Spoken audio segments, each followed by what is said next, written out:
18h10 à Alger. Madame, Monsieur, bonsoir. Soyez les bienvenus dans ce 24 heures Afrique à la une de l'actualité.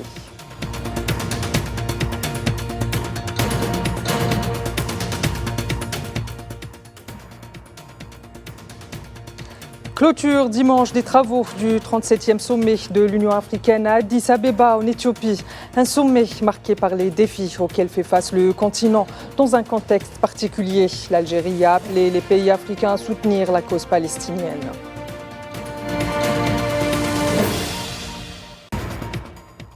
Les pratiques répressives à l'encontre des détenus dans les geôles de l'occupant marocain dénoncées par le comité des familles des victimes qui fait état de graves sévices et violations des droits humains.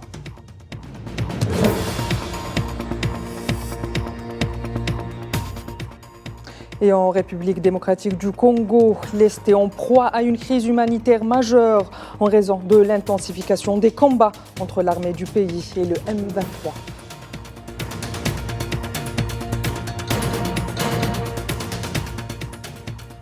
Football for Humanity, le slogan du match amical qui a opposé dimanche au Cap la sélection sud-africaine à celle de la Palestine. Plus qu'une rencontre, c'est avant tout un message pour l'humanité et le peuple palestinien qui continue à subir les affres de la colonisation.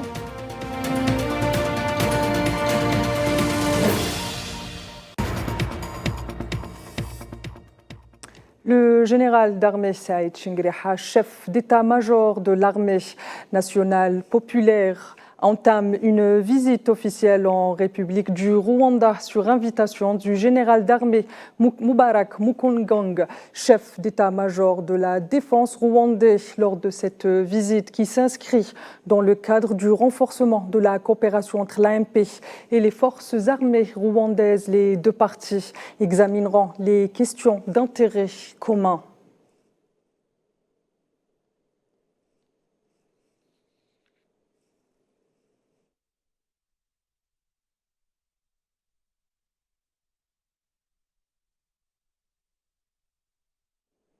Clap de fin sur le 37e sommet des chefs d'État et dirigeants de l'Union africaine hier dimanche à Addis Abeba. À cette occasion, le commissaire du Conseil paix et sécurité de l'organisation, Bokonkle Adenoé, a affirmé que la situation du continent africain était très inquiétante, invoquant notamment les défis et les abcès sécuritaires auxquels l'Afrique fait face ou encore les changements de pouvoir de force, avant d'affirmer que l'Union africaine soutiendrait les processus de retour à l'ordre constitutionnel dans les pays concernés.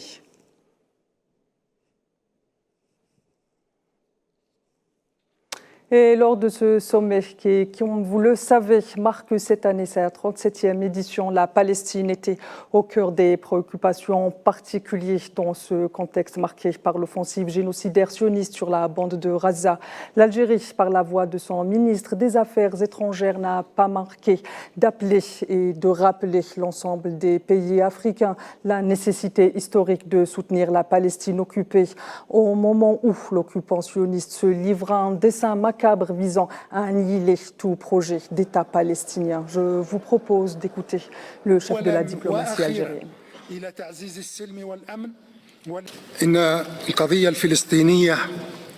La cause palestinienne a grandement besoin aujourd'hui, plus que jamais, du soutien de notre continent, au moment où elle vit des périodes les plus graves de son histoire, alors que l'occupation sioniste accélère la mise en œuvre de son plan visant à liquider le projet national palestinien, à enterrer la solution des deux États et à relancer le projet du Grand Israël.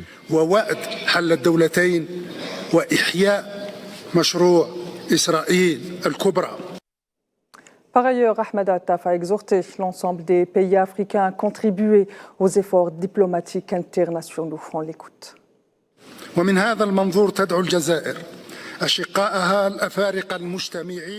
Depuis cette tribune, l'Algérie exhorte tous ses frères africains réunis sous l'égide de notre organisation à contribuer aux efforts diplomatiques internationaux en trois principaux niveaux.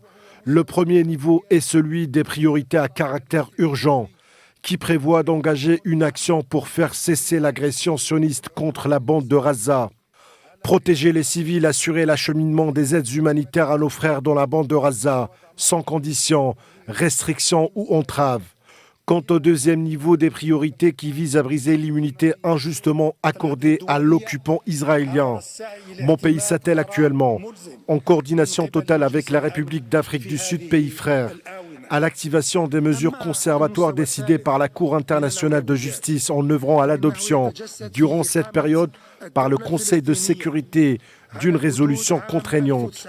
Le troisième niveau des priorités consiste en l'établissement de l'État de Palestine sur les frontières de 1967, avec Al-Quds Sharif comme capitale. L'Algérie appelle l'ensemble des États africains frères à préparer d'ores et déjà l'étape suivante, qui consiste à prendre l'initiative de proposer la candidature de l'État palestinien en tant que membre à part entière aux instances de l'ONU concernées par cette question historique.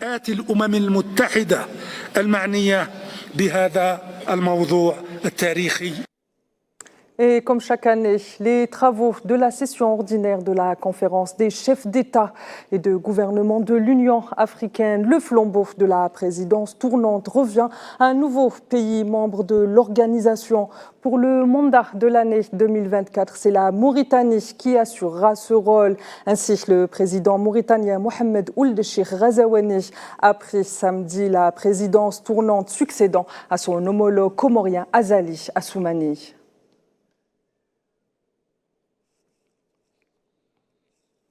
Les exactions de l'occupant marocain à l'encontre des prisonniers sahraouis, une nouvelle fois pointées du doigt par le comité des familles des détenus. C'est par voie d'un communiqué que le comité s'est exprimé pour dénoncer les pratiques abusives à l'encontre de 3 étudiants détenus dans les geôles de l'occupant pour des peines de prison de 10 ans ferme. Le comité dénonce non seulement les agressions continues de l'administration pénitentiaire à l'encontre de ces jeunes, allant jusqu'à les empêcher de poursuivre leur parcours scolaire, au même titre que les pratiques dégradantes dont ils ont été récemment victimes. Et de leur côté, les enseignants marocains ne décolèrent pas après la réforme consacrant leur statut. Ainsi, le Conseil national de la coordination marocaine des fonctionnaires du ministère de l'Éducation continue à exclure la promotion hors échelle et à affirmer être entré dans une nouvelle campagne d'escalade, en appelant notamment à une manifestation nationale du corps d'enseignants le 3 mars prochain à Rabat, dénonçant l'oreille sourde de leur tutelle avant d'affirmer que ce nouveau statut complètement paralysait le secteur de l'éducation du royaume.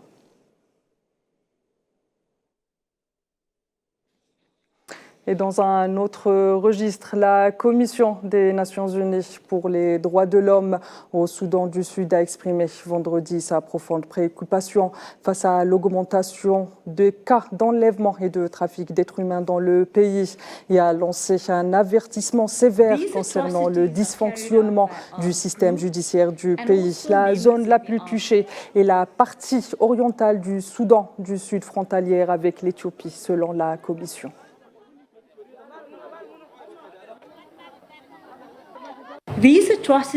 Ces atrocités sont perpétrées par des groupes armés ainsi que par des membres des forces armées. Et les autorités nous ont dit qu'elles manquaient de ressources pour traiter ce problème de manière définitive. C'est la réalité. Le système judiciaire du Soudan du Sud n'est pas fonctionnel. Il manque cruellement de ressources, n'a pas d'argent, ni de personnel, ni de réparation sur le territoire, n'a pas les moyens d'être impartial et indépendant et dans la plupart des régions du pays, n'a aucune présence effective. Alors que le conflit s'intensifie entre l'armée congolaise et le M23, les répercussions sur les habitants se font déjà sentir. Selon les derniers chiffres des organisations humanitaires, elles sont plus de 2 millions de personnes à être menacées par la famine. Reportage de Neila Ethamouda. Situé au bord du lac Kivu, dans l'est de la République démocratique du Congo, Kituku est le seul marché accessible à Goma. Il est devenu la principale source de nourriture de la ville. Un marché qui dépend désormais du peu de vivres acheminés par pirogue depuis les villages. Avant, je m'approvisionnais à Mouchaki et à Karouba, mais quand la situation sécuritaire s'est dégradée, la route a été fermée, nous ne pouvons plus nous y rendre pour nous approvisionner, donc nous souffrons beaucoup. C'est ici à Kitoko que nous venons tous. Tous ceux qui s'approvisionnaient là-bas commencent à venir ici. Le seul marché qui reste est ce petit marché de Kitoko, donc nous souffrons beaucoup. La population de Goma a augmenté ces derniers jours, alors que le conflit s'intensifie entre l'armée congolaise et les rebelles du M23. Des milliers de civils fuient les villes et cherchent refuge ailleurs. Les habitants craignent la famine si le conflit continue et si les routes reliant Goma aux terres agricoles environnantes restent fermées. Cela entraînera la famine car nous dépendons tous à Goma de la route de Minova pour les produits agricoles. Ils doivent tout faire pour ouvrir cette route. Je suis convaincue que son ouverture résoudra le problème et tout ira bien. Cette situation est tellement grave que toutes les routes sont désormais coupées. Du côté de Massissi, nous avions des routes comme la zone de Massissi. La route de Mouchaki est fermée. La route de Kichanga allant à Amwiso est fermée. Toutes les routes sont fermées. La route de Rotshuru est également bloquée. Où allons-nous nous approvisionner en nourriture ? Alors que le nombre de morts ne cesse d'augmenter en RDC, pour les blessés, la situation est désastreuse. L'afflux continue dans les hôpitaux de Goma, qui peinent à faire face au nombre de civils blessés. Les bombes sont tombées sur nous. 7 d'entre nous sont morts sur le coup et beaucoup d'autres ont été blessés. Selon les humanitaires, plus de 135 000 personnes se sont réfugiées déjà dans la capitale provinciale Goma afin de fuir l'avancée des rebelles du M23. Si ces déplacés ont trouvé une forme relative de sécurité, l'inquiétude est toujours vive autour de la crise humanitaire dans l'est de la République démocratique du Congo. L'armée somalienne a annoncé l'élimination de 4 membres du groupe terroriste Al-Shabaab alors qu'ils tentaient de lancer une attaque dans le centre du pays, a rapporté l'agence somalienne SONA.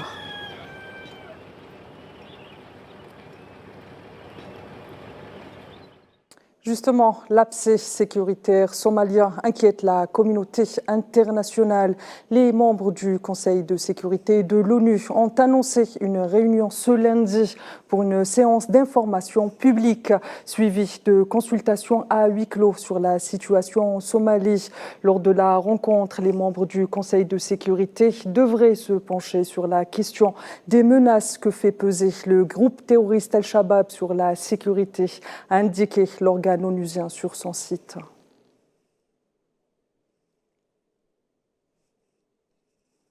Et dans un match de solidarité avec la Palestine, l'Afrique du Sud, demi-finaliste de la dernière CAN, a disputé un match caritatif contre celle de la Palestine dimanche au Cap sous le slogan Football for Humanity. Une rencontre qui s'est soldée par une victoire d'1-0 des Palestiniens en tueur sud-africaine.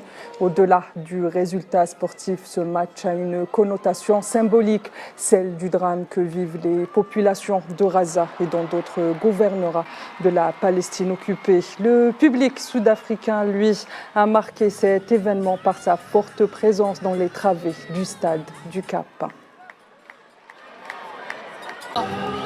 J'ai quitté Gaza après 80 jours de guerre. Mon cœur est maintenant à Gaza, mais je me sens bien en Afrique du Sud. Parce que les gens sont bons, les gens soutiennent la Palestine, les gens me soutiennent. Nelson Mandela a dit que le sport à lui seul unit les gens. Il a également dit, et tout le monde le sait, qu'il a été très clair sur le fait que tant que la Palestine ne sera pas libre, l'Afrique du Sud ne pourra pas vraiment dire qu'elle est libre. Nous nous sommes donc approprié ce processus car c'était pour nous l'occasion de montrer et de démontrer ce que l'Afrique du Sud représente. To invite the disciples of Yasser Arafat. Inviter les disciples de Yasser Arafat à venir rencontrer leurs collègues, les disciples de Nelson Mandela. Je pense que c'est l'idée la plus créative de l'histoire de la famille sportive palestinienne. The history of the Palestinian sport family. Vous savez, les Palestiniens sont très proches de notre cœur et ils sont venus ici aujourd'hui, ainsi que les ambassadeurs de la Palestine qui jouent au football pour l'humanité afin de mettre en lumière la situation critique des Palestiniens. Je pense qu'il est très important que tout le monde vienne les soutenir, surtout si vous n'êtes pas en faveur du génocide qui se déroule actuellement dans ce pays. Madame, Monsieur, c'est ainsi que s'achève cette édition. Excellente suite des programmes sur Al24 News.